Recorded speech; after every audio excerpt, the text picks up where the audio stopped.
I was really excited to get back, and you know, it was a short spurt. I wasn't going to go for months, and you know, really keen to get back and to do some fighting. And everyone had stayed in training. No one had kind of let it go. Everyone knew that we were going to have to come back and be really fit for these pickups. That was the real balls to the wall, hard yard stuff. I felt like when Thorin was in fight mode that I really became the character, and I was kind of waiting for him to emerge onto the battlefield. But like the character, I was forced to wait for that moment. Will you follow me? One last time.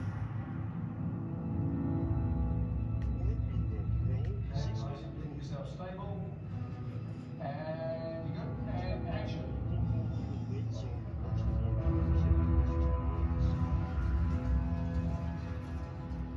One of the last hand props that we were asked to build was the Horn of Erebor. I want to herald the arrival of Thorin and the dwarves by having Bomber step up onto the parapet and blow an enormous big dwarf horn.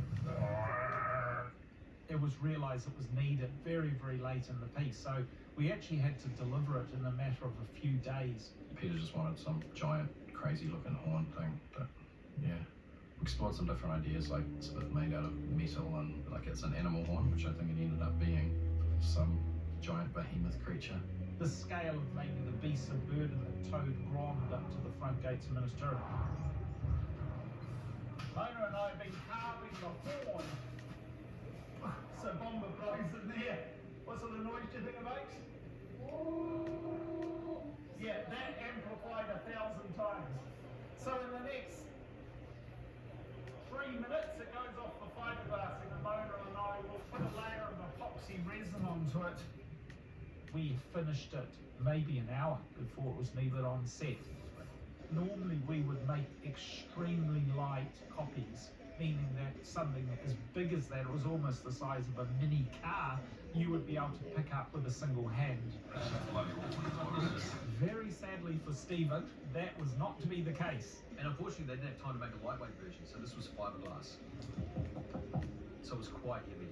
It was bloody Get someone heavy. to see your cut. I reckon I get this in my hand luggage on the way home.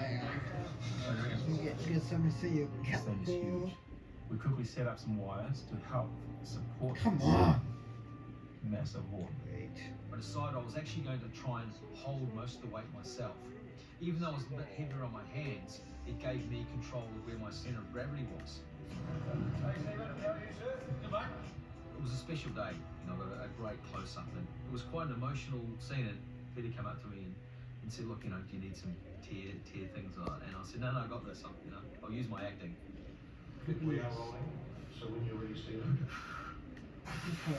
Most non-emotional notes. Non-emotional notes.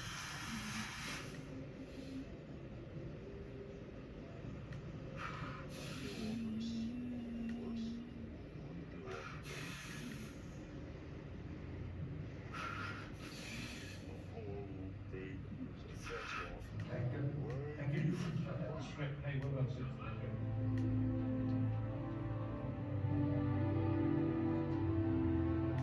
I loved it. It made for a great moment, and in the film it was such a heroic moment.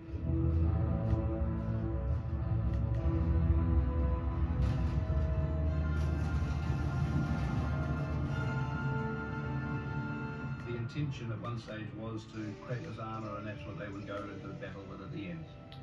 We just thought that they should, within Erebor, they should adopt a much more regal attitude. I mean, Thorin's the king, but the others are knights, essentially, like King Arthur and the Knights of the Round Table. They're all his warrior knights. So we wanted to create that imagery. Regal armour is an outstanding work of art. Fearsome and beautiful, just beautiful. Richard Taylor and his genius crew from Ratto came along with the armour, and boy, it looked good. Your first impression when you see it is that's an amazing work of art, really, that I get to wear. And then you put it on, you're like, I can't actually do anything. Oh, it's just so comfortable. Wow, it's like pajamas. I can't wait to move around and see, can I fight in this? Because it doesn't look, you know what I mean?